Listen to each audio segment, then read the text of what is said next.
Hello friends, a very welcome back to this channel और स्वागत है आप सभी का। A very good morning.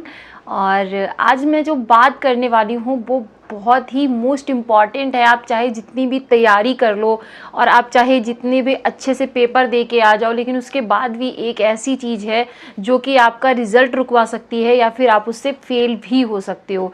तो मेरे साथ ये हुआ था, तो मुझे लगा मुझे आप लोगों के साथ शेयर करना चाहिए, क्योंकि बहुत सारे बच्चे ऐसे होते हैं जो कि फर्स्ट टाइम सीटेट को देने वाले हैं, उन्हें नहीं पता होता है वहाँ के रूल्स रेगुलेशन क्या होते हैं।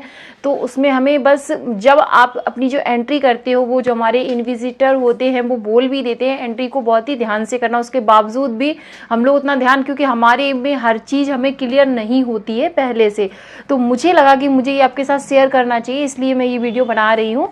तो आपने देखा होगा कि ये जो हम सीटेट का फॉर्म भरते हैं उस टाइम पे हमारे लिए सिलेक्शन के लिए हमसे बोला जाता है कि अपनी लैंग्वेज को सिलेक्ट करो आप। ओके, वहाँ पे कुछ मोस्टली लोग क्या करते हैं, हिंदी को फर्स्ट लैंग्वेज में ले लेते हैं और इंग्लिश या संस्कृत जो भी आपकी अच्छी होती है उसको हम सेकंड लैंग्वेज में। अगर आपको नहीं समझ आ रहा है कि आपको इंग्लिश लेनी चाहिए, आपको संस्कृत लेनी चाहिए, तो मैंने एक वीडियो बनाया है इसके ऊपर, उसको आप चेकआउट कर सकते हैं। तो अब मैं बात करूंगी कि वहाँ पे आपको सिलेक्शन मान लो आपने कर लिया। ओके, आपकी फर्स्ट लैंग्वेज हिंदी हो गई और आपकी सेकेंड लैंग्वेज इंग्लिश हो गई। अब देखना गलती कहाँ पे होती है, जब आपके पास स्क्रीन पे वो लिख के आएगा तो बहुत बच्चे क्या करेंगे, जल्दबाजी में उस चीज को देखे बिना ही वहां पे क्लिक कर देंगे। ओके, या फिर वहां पे आपने देख के भर भी लिया है, उसके बावजूद भी आपसे क्या गलती हो जाएगी, जब आप पेपर को करने बैठोगे तो वहां पे सीडीपी मैथ और जो आपका ईवीएस होता है वो सभी के लिए सेम होता है, उसमें आपको कोई डरने की बात नहीं है। बात आपकी बात होती है तो वो बात होती है लैंग्वेज को लेके, क्योंकि लैंग्वेज को लेके बहुत ज्यादा कंफ्यूजन हो जाता है। तो बच्चे, मैंने देखो, मैं बताऊं अगर पर्सनली मैंने क्या किया था, मैंने फर्स्ट लैंग्वेज तो अपनी चूज कर ली थी हिंदी। तो हिंदी तो फर्स्ट आई थी, सेकंड हिंदी आई तो मैंने उसको छोड़ दिया और मैं आगे बढ़ गई। लेकिन मैंने वहां पे इंग्लिश को as a second language choose करा था, लेकिन जब मैंने वहां पे करने बैठी तो हिंदी के बाद जैसे ही इंग्लिश आ गया मैं उसको सॉल्व करने लगी।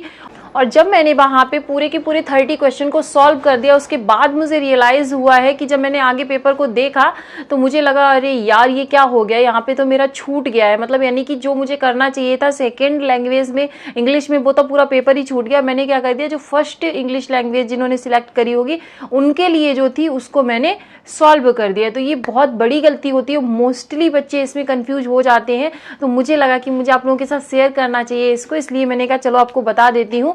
तो आप जब भी करना परफेक्टली देख लेना उस चीज को कि आपने फर्स्ट लैंग्वेज कौन सी चूज करी थी, उसी को करना। जब वहां पे लिखा होता है ऊपर कि अगर आपने फर्स्ट लैंग्वेज हिंदी को चूज करा है तो आप ये वाला पेपर कीजिए, तब भी आप उसको करना।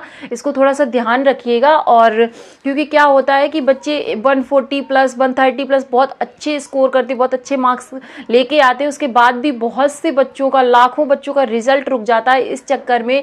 या तो और मतलब आपका जो रोल नंबर वगैरह है उसको भी बहुत ही ध्यान से भरना, क्योंकि देखो आपकी सारी मेहनत, बरसों की मेहनत, और आप वहाँ पेपर देने भी गए, उसके बावजूद जब अगर रिजल्ट रुकता है ना तो बहुत मतलब एक बच्चे के लिए मतलब बहुत ही बेकार होता है वो, और उसे बहुत ही बुरा फील होता है।